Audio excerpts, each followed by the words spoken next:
विदेश मंत्रालय के द्वारा ऐसी खबर सामने आई है जिसने सोशल मीडिया में एक नए बहस को छेड़ दिया है। और अब बड़ी खबर आपको बता दें, पासपोर्ट पर भारत सरकार का बड़ा फैसला आया है। नागरिकता का प्रमाण अब पासपोर्ट नहीं होगा, ये विदेश मंत्रालय की तरफ से साफ कर दिया गया है।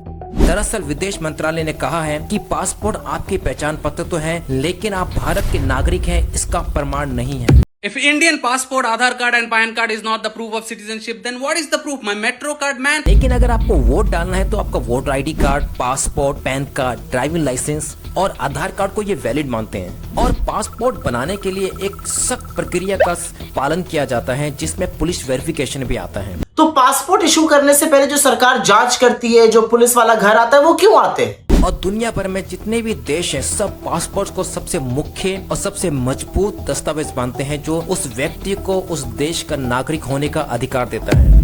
मतलब कमाल की बात है, आधार नागरिकता का प्रमाण नहीं है, पैन कार्ड नागरिकता का प्रमाण नहीं है, वोटर आईडी नागरिकता का प्रमाण नहीं है, पासपोर्ट नागरिकता का प्रमाण नहीं है, तो नागरिकता का प्रमाण है क्या? मोदी जी का चरण वंदन। अब प्रश्न ये उठता है कि विदेश मंत्रालय के द्वारा इस तरह का बदलाव की अभी क्या? हाँ, वो तो एक स्टेटस का मामला है, तो MEA की तरफ से जो बताया गया है वो एक प्रक्रिया को बताया। पासपोर्ट तो होना चाहिए, लेकिन पासपोर्ट अकेले से आपका जो नागरिकता है वो नहीं बताता है, उसके लिए और कुछ लोगों का मानना है कि सरकार NRC को लागू करना चाहती है, उसके लिए पहले से की गई कुछ तैयारियां हैं। लेकिन भारत में NRC को लागू करना कोई आसान काम नहीं है।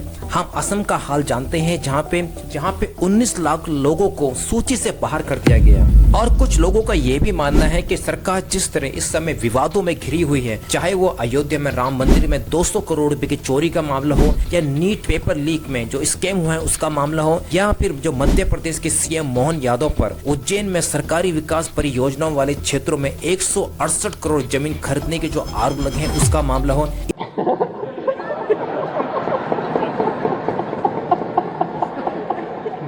इन सब मामलों से ध्यान भटकाने के लिए सोशल मीडिया में इस तरह की हेडलाइंस लाई जाती है ताकि लोग का ध्यान मुख्य बिंदु से हट जाए। तो कुल मिला के बात यह है कि आज की डेट में आपके पास कोई भी एक सिंगल डॉक्यूमेंट नहीं है जो इस बात को साबित करे कि आप भारत के नागरिक हैं। आज मैं कहता हूं कि जब हम पासपोर्ट लेके इमिग्रेशन ऑफिस में खड़े होते हैं, लाइक सीधे उनके मुंह से निकलता है, you come from the country of Modi, ऐसा आता है। और अगर सरकार NRC को लागू करना चाहती है तो बता दे कि अब हिम्मत नहीं है। जितना लाइन में नोटबंदी के समय 50 दिन मांगे, हाल हमने देखा है। और कोरोना काल के समय जिस तरह लोग सड़कों पे ऑक्सीजन सिलेंडर में लाइन में लगे थे उस समय को भी हमने देखा है।